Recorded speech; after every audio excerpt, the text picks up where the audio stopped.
Birds, you don't want any of this. You don't want this smoke.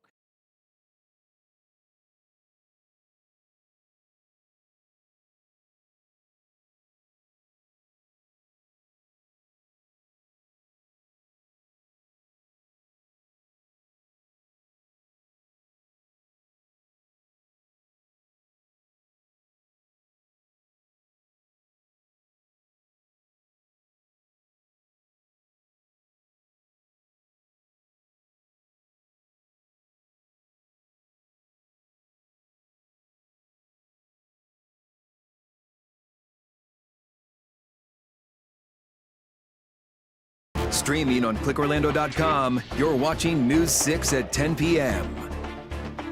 Too much water. You can't plan for a 1,000-year flood. Now on News 6, Mount Dora's mayor says their stormwater system just couldn't handle up to 19 inches of rain all at once. And the road that says welcome to Mount Dora could be closed for a year.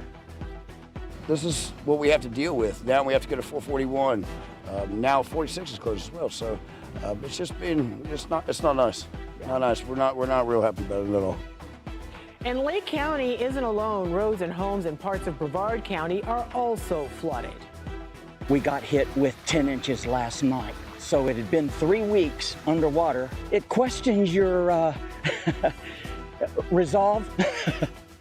An I-95 ramp remains shut down. A shelter just opened. We have team coverage in just moments. And Jonathan, we saw record rainfall. We did, yeah, across a lot of Central Florida last night. There's where the heaviest fell, in the purples and whites. The heaviest rain is out of here now. We'll talk much more about that rainfall in a couple of minutes. Jonathan, thank you. And he's also tracking another force of nature. This is the eye wall of Hurricane Melissa. Look at this thing. It's a Cat 5 storm. It's expected to slam into Jamaica overnight. How Jamaicans living here are already working to help loved ones. And new at 10, it's spreading fast on social media. People say a croc is taking out pets in our area. We're pressing FWC for answers. But we start now at 10 tonight with what will no doubt be a slow and expensive recovery. Record rainfall has flooded some homes, forcing out families, not to mention extensive damage to several major roads. And just in, Old Eustis Road has now reopened. Many others will stay shut down. We flew one of our News 6 drones over one of the most damaged streets, Wolf Branch Road, closed indefinitely now from Britt Road to Round Lake Road. That major thoroughfare was just rebuilt after being washed out by Milton last year. But there is perhaps one image that sums up this mess, the sign that says, "Welcome to Mount Dora." And right behind it, you can see Donnelly Street torn up by the floods. The mayor told News 6's Lisa Bell it would likely be shut down for more than a year. I'm News 6 anchor Lisa Bell here on Donnelly Street, one of the main thoroughfares into downtown Mount Dora. But as you can see, it is now washed out and shut down. City officials say it will likely be closed for more than a year after 14 to 19 inches of rain came gushing through this area, washing out a huge portion of the roadway. I can tell you at least 20 homes had to be evacuated at the Waterman Village nearby because of all of this erosion that was caused by those flash floods in the middle of the night. We also understand at least 12 people had to be rescued due to the flooded streets in the area, including one woman who had to abandon her car here on Donnelly Street in the middle of the night. Fortunately, she was able to walk to safety. Her car had to be pulled from that hole. Earlier today, I asked the mayor what he thought when he was able to see the damage after the sun came up early this morning. After seeing the rainfall, it didn't surprise me too much. I mean, you're going to get washouts, but it was a bit shocking. Having, like I said, when I was here at 10 years old in 1970, this was the one big hill in the area. So, but all the water obviously went right down there and started to just too much water. You can't plan for a 1,000-year flood.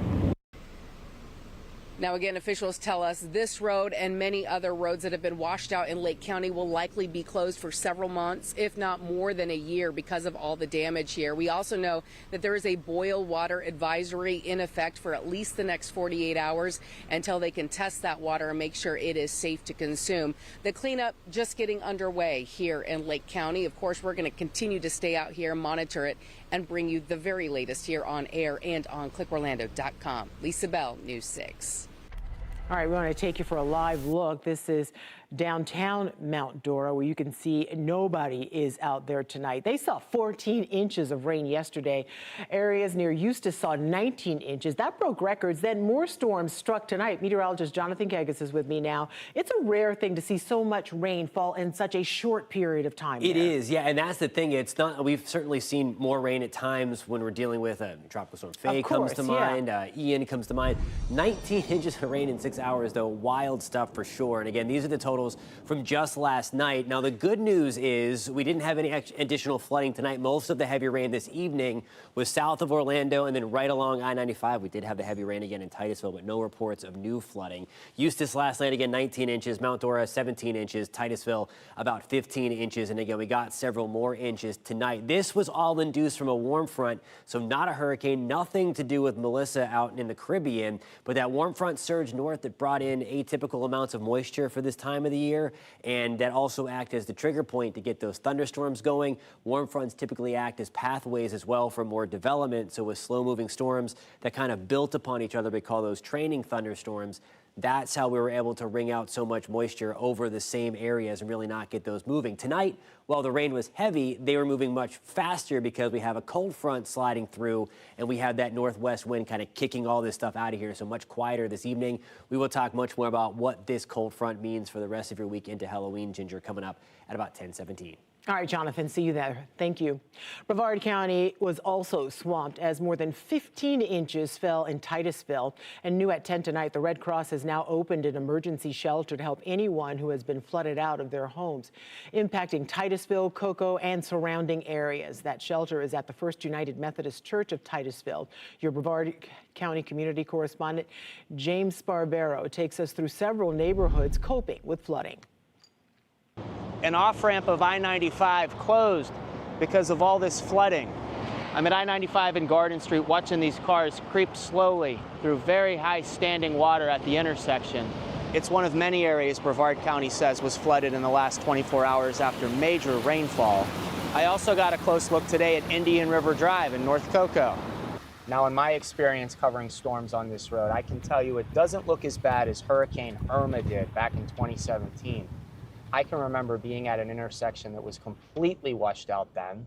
There is something, though, unique about these latest storms here. This last month, the water has been worse than a hurricane flood. Tom Roncesvalles was talking to me about the king tides before Sunday night's rain. Coincidentally, I first met Tom 8 years ago after Irma. Monday, we met again as he cleaned his yard. As soon as it started to recede, we got hit with 10 inches last night. So it had been 3 weeks underwater, just started to recede, and then we had that. And at the height of the storm Sunday night, Brevard County says there were as many as 2,500 power outages. There's a tax for living in paradise sometimes, I don't know. It questions your resolve, if it is taxes. Meanwhile, in North Merritt Island, I just met a Kennedy Space Center worker who's home because he's furloughed from the government shutdown. And he probably didn't expect during his time off he'd be kayaking just to reach his driveway. There are some roads on a list from the county that were previously impassable that I've seen now, which are not. So we're going to update the latest conditions on clickorlando.com. Check there. In Brevard County, I'm your community correspondent, James Sparvero, News 6. And in Seminole County, there are now 2 places where you can get sandbags, the Old Geneva Volunteer Fire Station and Sanford Public Works. Both sites are open from 8 in the morning until 7 at night and are unstaffed, so you will need to bring your own shovels. We put that information on our website, clickorlando.com. You can also download our News 6 app to stay up to date on future warnings, and you can also sign up for alerts. In Marion County, a devastating loss for the entire community at Forest High School in Ocala. An SUV driver hit and killed an 18-year-old senior while she was walking to the bus stop this morning. News 6's Mike Valenti learned more about that student with so much promise, and he also has the chilling 911 call made moments after she was hit. A student here at Forest High School, 18-year-old Shannon Rushing, was known for being personable and bubbly, and she was well liked by many. That's according to a spokesperson with Marion County Public Schools. He spoke to school counselors who say that Shannon recently joined the Jesus Club on campus and was always encouraging others with her positive outlook. Oh my gosh, 911, what is the address of the emergency? Help, help. I'm on. I just hit someone walking down the road. That is a 911 call that News 6 obtained from Ocala Police. In it, you can hear a person who identifies herself as the driver of this SUV. Please hurry, send an ambulance. I know this person has got to be hurt. Okay, come on. I haven't got out of my car. I'm too afraid to go check. Ocala Police say the driver is a 60-year-old woman who was driving down the 1900 block of Northwest Blitchton Road. Walking in the same direction was Shannon, who police say was in the roadway when she was hit from behind. I hit him straight, I don't know, straight on. I hit him pretty hard. The driver stayed on scene, and police say she is cooperating with their investigation. When I asked about potential criminal charges, an Ocala PD spokesperson told me it's too early to assess either way. Back here outside Forest High School, the school district has made grief counselors available for any students and staff who need them. Spokesperson says those counselors will be here as long as needed. Reporting outside Forest High School in Ocala, I'm Mike Valenti, News 6. New at 10 tonight, families in one corner of Brevard County say they are losing pets to crocodile attacks. You heard right. Several social media posts say the latest was a golden retriever taken from a yard in South Patrick Shores. Now, viewer Leanne Anderson-Savage shared this brief video of trappers sitting on the croc near Sea Park Boulevard and South Patrick Drive. Others say this has happened here before. FWC will only confirm there was a, quote, incident concerning a crocodile and a dog. Its agents responded and continue to monitor the situation. Another major story tonight, Hurricane Melissa is expected to slam into Jamaica overnight. It is setting up to be the most powerful hurricane to ever hit that island nation. In minutes, how local Jamaicans are already working to help their loved ones recover. Also, an explosive discovery in Orange County where someone digging in their backyard uncovered a World War II-era mortar shell. First, though, a new twist in the illegal gambling investigation that landed Sheriff Marcos Lopez behind bars, who investigators just arrested and how he ties into the Lopez case. You're watching News 6 at 10 on a Monday night, covering Kissimmee, Lake Mary, and all of Central Florida.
Now on News 6, an associate of suspended Osceola County Sheriff Marcos Lopez has been arrested accused of money laundering. News 6 investigator Mike DeForest broke the news at 5 o'clock today, and Mike has been on top of these court cases and arrests since the start of and he updates us on this latest twist. The same statewide prosecutors that have accused suspended Osceola County Sheriff Marcos Lopez of taking part in a multi-million-dollar illegal gambling operation have now filed criminal charges against one of Lopez's associates. We're just now learning that Krishna Diakaran was booked into the Lake County Jail on a warrant for money laundering. Diakaran, who has since been released from custody, has pleaded not guilty to that charge. Details of his alleged crime were not immediately available. Authorities have previously accused the Windermere businessman of owning and operating several illegal gaming rooms in Lake and Osceola counties. Investigators say Diakaran paid more than $600,000 to suspended Osceola County Sheriff Marcos Lopez. Lopez is accused of profiting off of his elected position while offering protection to an illegal casino in Kissimmee. Lopez, who was suspended by the governor after his arrest in June, has pleaded not guilty to racketeering charges. Meanwhile, Lopez's estranged wife is facing new criminal charges. Robin Severance Lopez was rearrested on Friday, accused of providing false information on court papers related to her first arrest back in June. Authorities say Severance Lopez was also involved in that illegal gambling operation. Like her estranged husband, she has pleaded not guilty. There have been a lot of moving parts in this investigation. With this latest arrest, there are now 3 people awaiting trial, including the suspended sheriff. 3 other defendants have entered into plea agreements with prosecutors and are reportedly cooperating with them. Mike DeForest, News 6. Also developing tonight, a neighborhood in South Orange County back to normal after a World War II-era bomb scare. Belle Isle police say a homeowner found a mortar while digging in their backyard. They called in the Orange County Sheriff's Office bomb squad around 10:45 this morning. Students at a nearby charter school were moved indoors as a precaution. Bomb techs made sure the mortar was safe and took it out of the neighborhood late this afternoon. Another big story tonight, of course, Hurricane Melissa. Right now, this Cat 5 appears to be on a collision course with Jamaica overnight. We showed you this image earlier tonight, but take another look. It's worth seeing again. This is video from inside the eye wall of this enormous hurricane.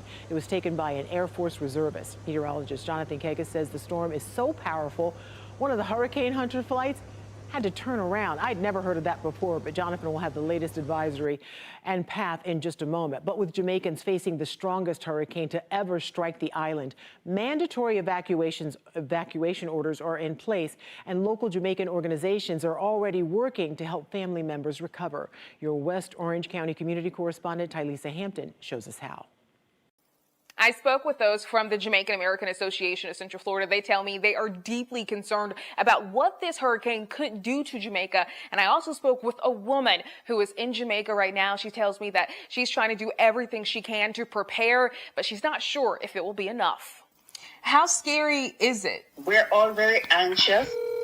Speaking to friends and loved ones while they still can. Hi there, how are you? With the Category 5 storm expected to impact parts of Jamaica, the Jamaican American Association of Central Florida is donating to those on the island. What do you find is usually needed most? Drinking water for many persons and food supplies. Nadine Wright lives in central Jamaica, seeing wind pick up and rain continuing to pour down. What's just overall your biggest concern? The roads being blocked. I'm also concerned about telecommunications, so we won't know what's happening with our friends and relatives. The organization's president's thoughts turning to her grandfather who's on the island. He's 90. Are you at all nervous for him? Very, very. Hurricane Melissa bringing the threat of flooding and landslides. Nadine is trying to prevent floodwaters from coming in her home. I have gotten my awnings dropped. I have battened doors. But even after that, there's still the unknown. And I'm thinking, what else could I do? Really does look as if this hurricane is going to be devastating. Those with the Jamaican American Association of Central Florida, they will accept any donation that you can spare. And they also say that they are planning a prayer vigil in the future. Reporting, I'm News 6's Tylisa Hampton. And they definitely will need your prayers, because we checked in with meteorologist Jonathan Kegas. And Jonathan, I saw part of your 9:30 show talking about this is just going to be devastating. Yeah. I mean, from a satellite presentation, it doesn't get more compact than this. It doesn't get more perfect, and that's a terrible word to use. But from a standpoint of just looking at this and all the things going on meteorologically with it, it's unfortunately that. It's going to start to make its turn to the north and east pretty soon. Again, it's a Category 5 storm. It looks like Dorian did back in 2019, that almost compact disc, that CD. Shear is not going to mess with this at all. It'll fend that right off. What only can stop it from getting stronger, maybe weakening a little bit, would be its own eye wall replacement cycle. When it breaks down its almost perfect eye and then sheds another one, although there's really no satellite indication that it's going to go through an eye wall replacement cycle in the near future. In terms of where this is headed, again, looks like central and western Jamaica, making landfall tomorrow as a Category 5 hurricane, likely with winds of around 165 miles an hour, then quickly weakening under the mountainous terrain of Jamaica, and then still emerging as a major hurricane and then impacting Cuba during the day on Wednesday, before then racing along our cold front that has brought us the thunderstorms today. Bermuda's going to have to watch out for that one, but still potentially a hurricane as it slides past Bermuda, although much, much weaker than what it is right now. Again, one of the systems helping to guide this thing, it's the cold front. The warm front of this part, we talked about this earlier in the show, that helped to really get all the thunderstorms going yesterday, the slow-moving nature of those thunderstorms, the cold front pushing everything away, and that's eventually going to help to bully Melissa away from Florida, way away from Florida, again, as we've been talking about for the last almost 2 weeks now that this thing came off of Africa. Clouds and rain to forecast for tomorrow. There's 5 to 6 o'clock in the morning.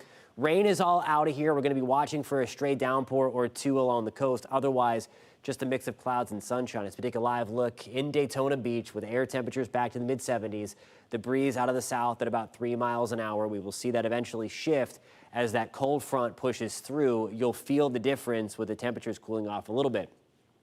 We're at 68 in Leesburg, 71 in Kissimmee. Tomorrow morning, we're going to start things off in the 60s for the most part. Once we get into the afternoon, we're back to the upper 70s and lower 80s. Watching for a little bit of fog tomorrow, especially in the areas that have picked up some of the very heavy rainfall over the past couple of days. So be on the lookout for that. Otherwise, we're going to start to see some changes coming our way. This is the temperature anomaly forecast. All the blue represents below normal temperatures, and you're going to see it get much darker and darker and darker as we move from the middle of this week into Halloween and beyond. Again, that's going to be about 10 or so degrees below where we should be for this time of the year. That means we're going to have air temperatures into the 70s and lower 70s at that. 81 tomorrow, though, 80 on 70. The bigger cold front then works its way through Wednesday into Thursday. We're back into the low to mid 70s. We're going to start Halloween off in the 40s and 50s. It's going to be a little cool for the kids trick-or-treating Friday night. We're back down into the 40s and 50s by the time you wake up in the morning on Saturday, and you get the extra hours of sleep. So get the heavier blanket on the bed, right? Just wild changes. I hope the kids are dressing like a skunk ape. That might be the warmest costume out there. Thank you, Jonathan. Well, our News 6 family is remembering one of our own tonight. Next at 10, we reflect on the life and legacy of historian, author, UCF professor, and our longtime political analyst and friend, Dr. Jim Clark.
A somber day here at News 6. We learned today that our longtime political analyst, Dr. Jim Clark, passed away last week.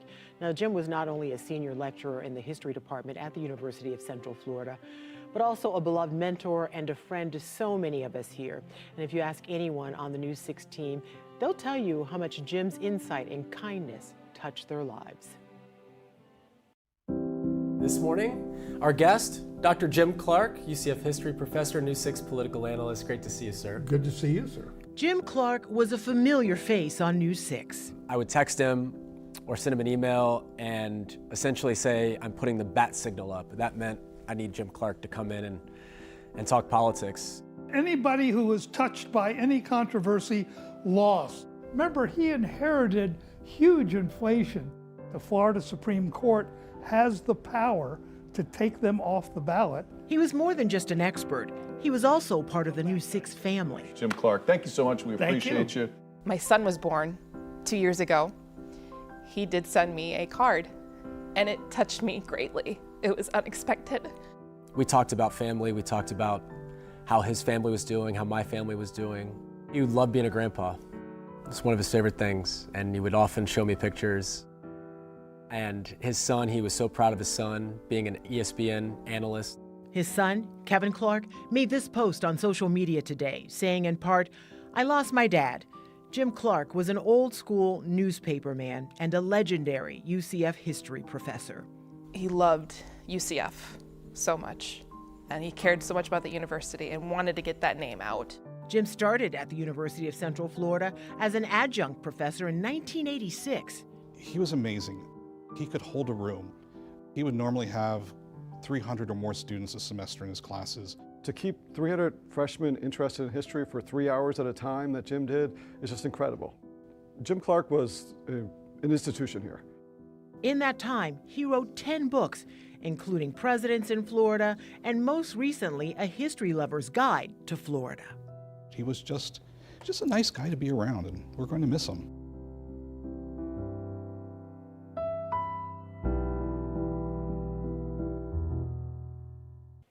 Jim was one of one.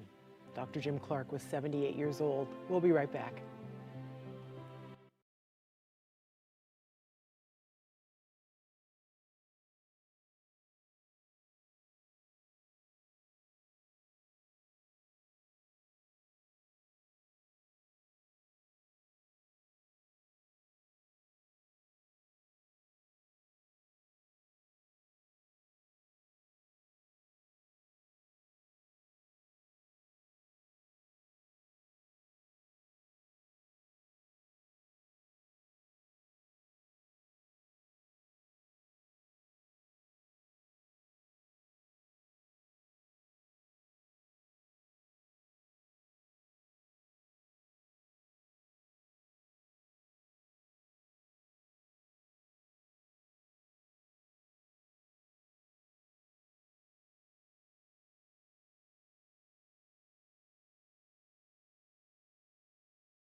You can find all of tonight's stories plus breaking news on News 6 Plus. It's free to download on your smart TV or your streaming device. Have a good night. We'll see you back on air at 11.